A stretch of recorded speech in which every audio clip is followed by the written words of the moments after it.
ఈ ప్రభుత్వం వచ్చిన తర్వాత 50,764 కోట్ల రూపాయలు పింఛన్ల కింద ఖర్చు పెట్టిన ప్రభుత్వం ఈ ఎన్డీఏ ప్రభుత్వం. ఇది దేశంలోనే ఒక రికార్డు. డీబీటీ ప్రోగ్రాంలో అతిపెద్ద ప్రోగ్రాం అని చెప్పి నేను మీకు తెలియజేస్తున్నా. ఇందులో మీరు ఒకసారి చూస్తే 59% అంటే 29,951 కోట్ల రూపాయలు మా ఆడబిడ్డలకే ఇచ్చామంటే అది నేను ఆనందపడుతున్నా. అన్ని రకాల ఆడబిడ్డలకు ఎక్కువ ఇచ్చిన ప్రభుత్వం, ఎక్కువ ఆదరించిన ప్రభుత్వం తెలుగుదేశం ప్రభుత్వం, ఎన్డీఏ ప్రభుత్వం అని చెప్పి కూడా నేను మీకు తెలియజేస్తున్నా. 4,93,00,000 మంది జనాభా ఉంటే అందులో 13% పింఛన్లు ఇస్తున్నాం.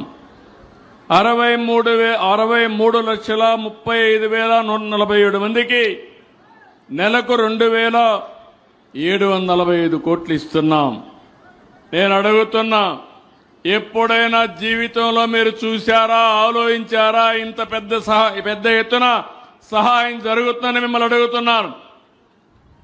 ఇది ప్రజా ప్రభుత్వం, పేదల ప్రభుత్వం. డబ్బులు లెక్క పెట్టుకోం.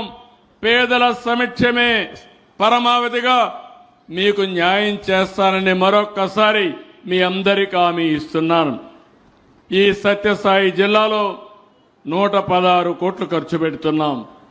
2,64,000 మందికి ప్రతి నెల ఈ పింఛన్లు మీకు అందజేస్తున్నాం.